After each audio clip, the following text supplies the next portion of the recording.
Hello aspirants, welcome to my YouTube channel. So आज के video में हम पढ़ेंगे मोहम्मद गौरी के बारे में। तो देखिए, हम मिडीवल हिस्ट्री पढ़ रहे थे। प्रीवियस वीडियोस में हमने अरब कॉन्क्वेस्ट ऑफ इंडिया पढ़ा है, उसके बाद हमने महमूद ऑफ गजनी के बारे में पढ़ा है। आज हम सिर्फ और सिर्फ पढ़ेंगे मोहम्मद गौरी के बारे में। तो देखिए, मोहम्मद गौरी शुरू में थे कौन और कहाँ से आए, पहले तो ये पता होना चाहिए। उसके बाद इनका इंडिया में क्या इन्फ्लुएंस रहा वो हम पढ़ेंगे। तो देखिए, earlier vassals of Ghazni. Vassals का मतलब होता है जागीरदार या जागीरदार, जो भी आपको सही लगे। तो गजनी के वेसल से ये, ठीक है। अब जैसे ही महमूद ऑफ गजनी की डेथ हुई, उसके बाद they bought Ghazni under their control. In Mohammad Ghori ने क्या किया, गजनी को अपने कंट्रोल में ले लिया। समझ रहे हैं? पहले हम महमूद ऑफ गजनी के बारे में पढ़ते हैं, ठीक है। जिस टाइम पे जो गजनी के महमूद थे, वो वहां के शासक थे, उस टाइम पे जो मोहम्मद गौरी थे वो गजनी के जागीरदार थे। बट जैसे ही महमूद ऑफ गजनी की डेथ होती है, इन्होंने गजनी को अपने कंट्रोल में ले लिया। और गजनी क्या थी, एक स्टेट या एक सिटी थी। कहाँ पे? अफगानिस्तान में, ठीक है। Now he made his position strong and turned his attention to India. अब इन्होंने क्या किया, अपनी पोजीशन को पहले गजनी के आसपास के एरियाज में काफी ज्यादा स्ट्रांग किया, ठीक है। जब ये हो गया तो उसके बाद वो आगे की ओर चले, वो इंडिया की तरफ आए। उन्होंने सोचा कि चलो अब इंडिया की तरफ जाते हैं। सो उनकी पूरी की पूरी अटेंशन आ गई इंडिया की तरफ। नाउ जब हमने महमूद ऑफ गजनी के बारे में पढ़ा था, तो हमने उनका मेन फोकस क्या पढ़ा था, प्लंडरिंग करना, लूटपाट करना, राइट। बट जो महमूद गौरी था, इनका मेन फोकस क्या था, इनका मेन फोकस था टू कॉन्कर इंडिया। इंडिया पे जीत हासिल करना। लूटपाट तो चलो था ही था, बट मेन था कि अपना एरिया फैलाव करना, यहाँ पे अपनी टेरिटरी बढ़ाना, ठीक है। तो अब इनका मेन फोकस क्या क्या क्या रहा, इंडिया को कैप्चर करना, इंडिया पे जीत हासिल करना। और महमूद ऑफ गजनी का क्या था, सिर्फ लूटपाट करना, पैसा आभूषण इन सब चीजों को उठा के यहाँ से ले जाना, ठीक है। सो 1175 में क्या होता है, 1175 में इन्होंने मुल्तान पे कब्जा किया। 1182 में 1182 में सिंध पे किया। 1186 में पंजाब पे भी अपना हक जमा लिया। उस टाइम वहां के राजा थे खुसरो मलिक, ठीक है। और इन्होंने सतलुज तक के एरिया पे अपना पूरा का पूरा कह सकते हैं कब्जा कर लिया। अब आगे आए दिल्ली। वहां पे क्या थी, चौहान किंगडम चल रहा था। तो बस अब यहाँ से पृथ्वीराज चौहान आ जाएंगे और इनका मसला सारा चल पड़ेगा। तो देखिए, यहाँ पे 3 बैटल्स हैं जो पढ़ने वाली हैं, जिसमें आती है first battle of Tarain, second battle of Tarain और थर्ड आती है बैटल ऑफ चंदावत, ठीक है। तो इन 3 बैटल से क्वेश्चन आते हैं। उसके बाद 1-2 बुक्स हैं, वो हम देखेंगे एंड दैट्स इट। बहुत लंबी वीडियो नहीं होने वाली है, बहुत ज्यादा शॉर्ट में बता रही हूँ।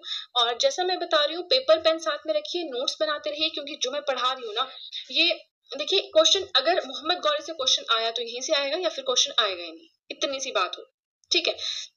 सो मतलब 90% गारंटी कि यहीं से आएगा, बाकी 10% यू नेवर नो, है ना। तो फाइन, हम बात कर रहे थे first battle of Tarain. And one more thing, notes जरूर बनाए, पेपर पेन साथ में रखें, सो दैट कोई भी नेक्स्ट एग्जाम आता है तो आपको इस तरह से गूगल पे किसी वेबसाइट को चेकआउट करने की या यूट्यूब पे किसी चैनल को ढूंढने की जरूरत नहीं पड़ेगी। नोट्स को आपके पास अपने बने बनाए नोट्स होंगे तो आपकी काफी ज्यादा हेल्प होगी। क्योंकि देखिए, ऐसा तो होता नहीं है कि हमने फटाफट कुछ पढ़ा, एग्जाम आया, क्लियर हो गया, ऐसा तो मतलब होता ही नहीं है। इसके लिए तो आपको बिल्कुल एक्स्ट्रा ऑर्डिनरी, एक्सट्रीम अच्छे वाला लग चाहिए, है ना। तो अपने नोट्स मेंटेन रखिए, धीरे धीरे आप कोशिश करते रहिए, आपका जरूर हो जाएगा test clear. But notes making is a very significant task, right. So हम बात कर रहे थे फर्स्ट बैटल ऑफ तरेन के बारे में। 1191 1191 में हुई थी।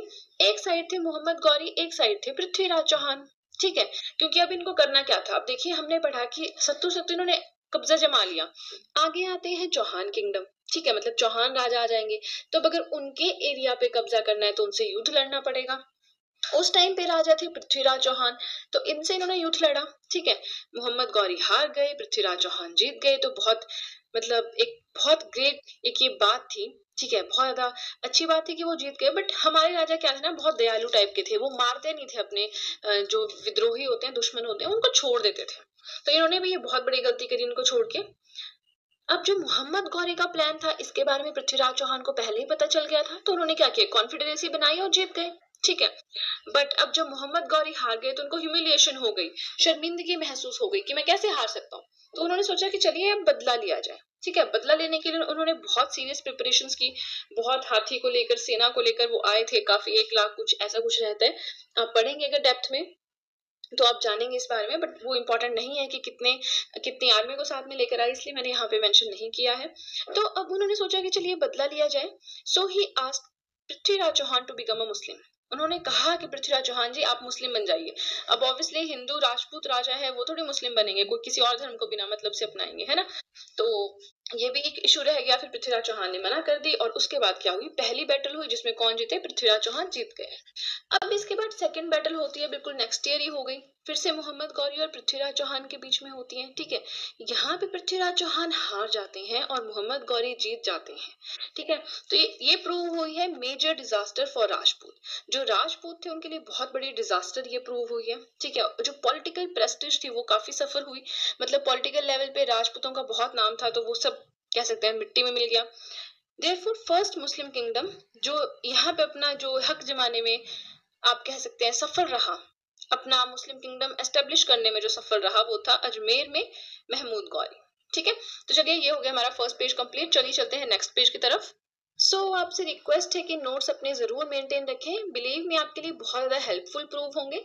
नाउ हम मोहम्मद गौरी की बात कर रहे थे, सो ही रिटर्न टू गजनी, वो यहाँ से गजनी चले गए, बट उन्होंने अपने पीछे किसको छोड़ा, उन्होंने अपने पीछे छोड़ा कुतुबुद्दीन ऐबक को, जो कि उनके जनरल थे।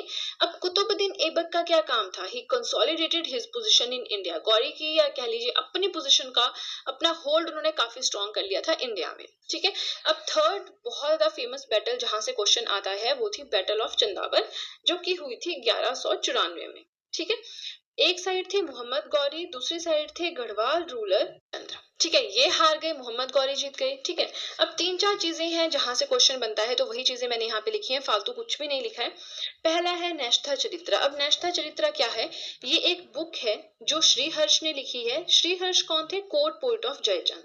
तो आता है कि नेशथा चरित्र क्या है, ये है वो है, तो आपने देख लेना है कि ये एक बुक है, श्रीहर्ष ने लिखी है। श्रीहर्ष कौन थे, जयचंद के कोर्ट पोइट थे। सेकंड आता है बख्तियार खलजी, ये कौन थे, ये मोहम्मद गौरी के कमांडर थे। इन्होंने डिस्ट्रॉय किया है विक्रमशिला और नालंदा यूनिवर्सिटीज को। ठीक है, थर्ड आता है पृथ्वीराज रासो, वेरी इंपॉर्टेंट। पृथ्वीराज रासो किसने लिखी है, चांद बरदोई ने लिखी है, जो कि कोर्ट पोइट थे पृथ्वीराज के। ये जो है पृथ्वीराज रासो, ये लव स्टोरी है इनकी। ठीक है, किसकी, पृथ्वीराज चौहान की।